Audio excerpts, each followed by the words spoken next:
아쌤입니다. 근보자소서 1번을 보겠습니다.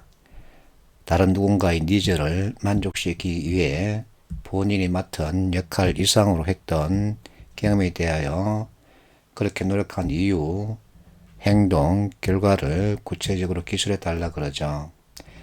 자, 앞 시간에 얘기했듯이 역량평가 요소는 타워죠. 여러분들의 자소서를 통해서 특정 사안에 대해 어떤 생각으로 어떻게 행동해서 어떤 결과를 낼 수 있는지 이것을 보자고 하는 거죠.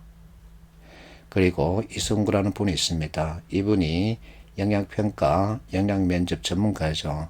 이분이 책에서 이런 말을 해놓고 있습니다. 어떤 영역에서든지 발군의 성과를 낸 사람에게는 결과만이 아니라 보이지 않는 각고의 노력과 남다른 행동 특성이 있다. 이와 같은 남다른 사고와 행동을 역량이라고 한다. 그래서 자소서를 통해서 남다른 사고와 행동 그리고 결과를 보자는 거죠. 그렇다고 해서 아주 특출한 것을 보자는 것은 아닙니다. 그러면 1번 항목에 대해서 구체적으로 살펴보겠습니다. 자, 1번 항목의 내용은 특정 업무에만 한정된 것이 아니죠. 기획, 영업, 경영, 판매, 서비스 이와 같은 회사 업무와 관련된 모든 영역에 적용할 수 있는 내용입니다. 자, 그리고 2017년 8월에 실제 근보 면접 때 이와 같은 질문이 있었습니다. 특정 정보를 봤을 때 누구에게 묻거나 자료를 찾지 않고 올바른 정보인지 어떻게 확인하겠는가? 자, 자소서는 면접 때 받을 질문을 가정하고서 내용을 구성해야 되죠. 그래서 여러분들이 공기업 인턴을 많이 한다는 가정에서 그 상황으로 들어가 보겠습니다. 자, 직원이 여러분에게 자료를 주면서 자료를 보고 요약 정리해 달라 이렇게 부탁했다는 가정입니다. 그러면 여러분들은 그 업무를 수행해야 되겠죠. 실제 인턴을 할 때 이와 같은 과제를 받은 적이 있다면 조금 도움이 되겠죠. 자, NCS 의사소통편에서 문서정보 파악 프로세스를 이렇게 가르치고 있죠. 먼저 목적을 이해하고 그 다음에 배경, 주제를 파악하고 난 다음에 해남 문제를 파악해라. 그리고 나서 행동 방향을 분석하고 결정해서는 전체를 요약 정리한다.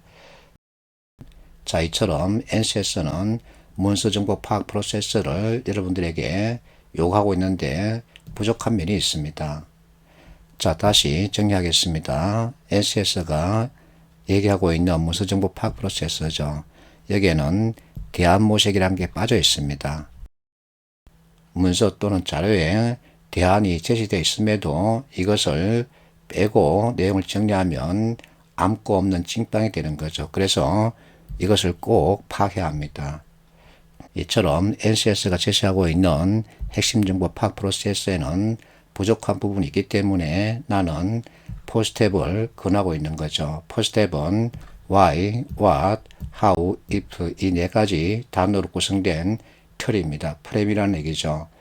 자, why는 문제 그 자체입니다. 그래서 목적, 이유, 배경 이 세 가지를 짚을 수 있고 what은 솔루션, 타깃, 컨셉입니다. 대안에 대한 얘기죠. how는 이 솔루션을 실행하는 방안에 대한 얘기죠. 그래서 액션 플랜으로 풀이합니다. 자, 그러면 마지막으로 이 솔루션을 실제 실행하면 무엇을 얻을 수 있는지 기대 효과에 대해 언급하라는 얘기죠. 이것을 포스텝 틀이라고 합니다. 그러면 이 포스텝이 산업 현장에서는 어떻게 활용되고 있는지 보겠습니다. 자, 박혁종이라는 분이 있는데 이분이 문서 작성의 기술이라는 책을 썼죠. 여기에 이와 같은 내용이 들어가 있습니다. 이분이 실제 각 기업체 다니면서 설문을 했습니다. 설문 내용은 너희 회사 대표가 좋아하는 문서 구성 방식은 뭐더니? 그랬더니 공통적으로 why, what, how를 얘기하더라. 이렇게 답했다는 거죠. 그래서 포스텝이라는 거죠. 실제 여러분들이 들어가고 싶어하는 어느 대기업은 이미 오래전부터 신입사원 이직 교육 때 why, what, how를 가르치고 있습니다. 이게 현실입니다. 그래서 포스트앱을 제대로 익히고 이 틀에 따라서 내용을 구성하면 좋은 점수를 받게 된다. 이렇게 결론 지을 수 있죠. 그러면 실제 1번 항목 내용을 구성하는 스토리 만들어 보겠습니다. 자, 제목은 자료 정보 분석의 핵심은 why, what, how, if이다. 이렇게 정하면 되죠. 혹시 과한 욕심으로 자료 요약 정리 분석의 달인 이렇게 쓴다면 내용이 아무리 좋아도 바로 쓰레기통으로 갑니다. 그래서 이와 같은 표현은 하지 마세요.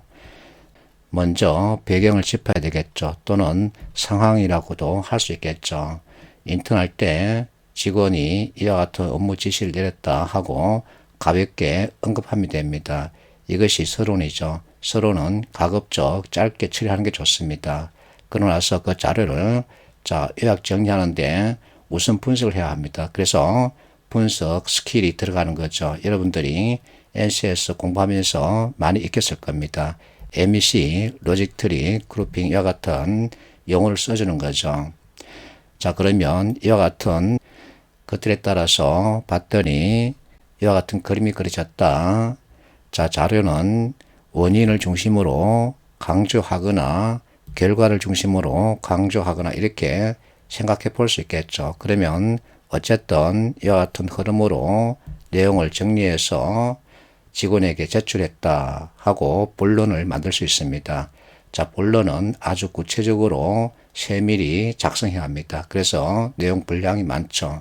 그러면 결과 본인이 맡은 역할 이상으로 노력했던 경험을 들려달라 하니까 직원이 요구했던 것은 요약 정리죠. 근데 이렇게 정리해서 제출했더니 직원은 요약 정리를 넘어서 분석에도 많은 도움이 됐다. 그리고 시간 절약할 수 있어서 참 좋았다. 이와 같은 칭찬도 해줬다라는 자랑도 할 수 있죠. 그리고 결론은 이 면접 질문을 그대로 인용하는 겁니다.